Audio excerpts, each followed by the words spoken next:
tell you I'll be fine. I still want you by my side. Please just try to read between the lines. Song of the Deep is an upcoming Metroidvania type game being made by Insomniac. The basic premise of the story is a young girl named Marin goes on an underwater adventure to rescue her father when he doesn't return from sea one day. As you progress throughout the story and you encounter new areas, they are recognized by Marin through stories that her father told her. This offers a little bit more of a personal touch as you encounter a new place and realize this is something your father was telling the truth about. The game has quite a bit to offer. My first playthrough was coming in at roughly 6 hours, and that was just playing straight through the story. I was thoroughly impressed by the amount of story within the game, and in my review, I'm going to focus on the things I enjoyed the most, my complaints, and my final thoughts and recommendations. So without further ado, let's go ahead and get into the good. First off, the game is very approachable. There is no over-the-top controls. Combat, even though it's not a huge part of the game, is actually very easy to get the hang of, which is a huge plus for me, and the game itself has a good sense of progression. I didn't feel under or overpowered for too long in any one particular instance. As I got stronger, the monsters got stronger as well. Felt like I was actually making progress as I played through the game. Second, the art style and narrative of the game actually work very well together. The game has a very cartoony-like look, but I actually like it. It works really well, and I definitely enjoy this. The narrative, however, as you progress further throughout the game, you complete an objective. The narrator will give you a piece of dialogue. It elaborates further on the situation, and it kind of gives you the feel of a storybook, like you're turning the page and you're progressing the story. I really like that. I actually felt involved in the story, which is another plus for me. Last for the good is the puzzles. There is a lot of puzzles in this game, and they are a lot of fun when you first encounter them. They get progressively harder as you make your way through. Starts off simple, move block A to statue A, and it opens the gate. Pull this chain, it opens that gate, pull this, and then you're good to go. As you get towards the end of the game though, that's where the puzzles start getting more in-depth, longer, and really challenging. There's a couple of puzzles where you're bending light beams, combining colors of light to make a new color and open doors. They did take me quite a few minutes, but each time I completed a puzzle in this game, it gave me a great sense of reward. All in all, the puzzles in this game are actually really good. They do get very repetitive, which is a small ding on that for me, which I will go over in just a minute. So that's all I got for the good. There's quite a few things here, but I'm going to get into the bad and the things I really didn't like about this game. First off, for the bad, the game itself has a lot of backtracking. Paths that aren't previously accessible can now be opened as you acquire new upgrades and items for your submarine.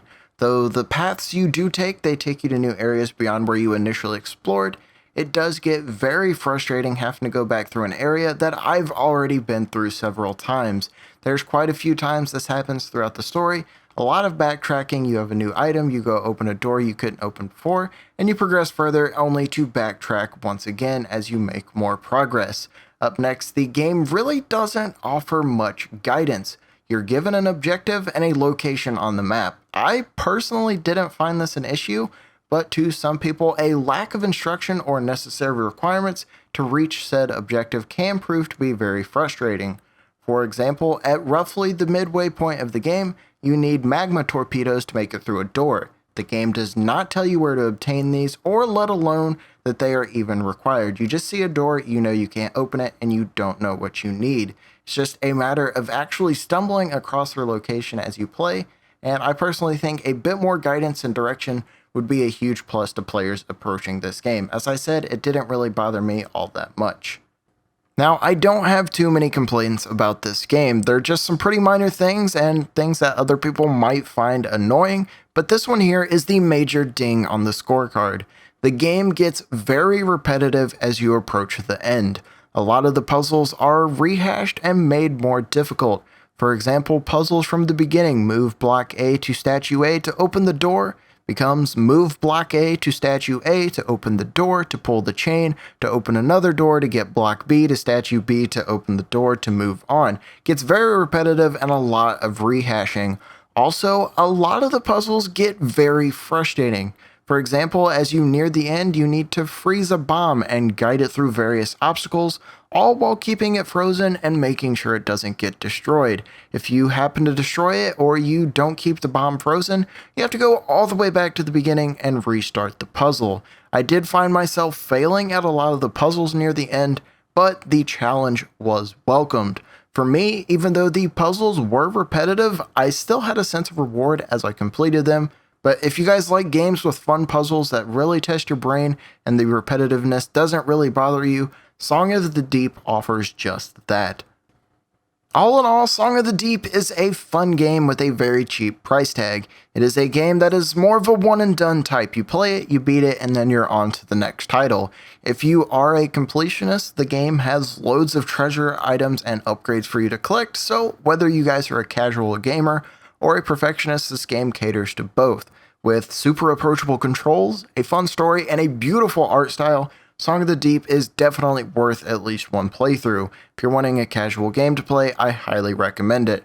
Overall, I would give this game a 7 out of 10, losing a few points on the repetition and lack of guidance in your objective. But anyways guys, that is my initial impression of Song of the Deep.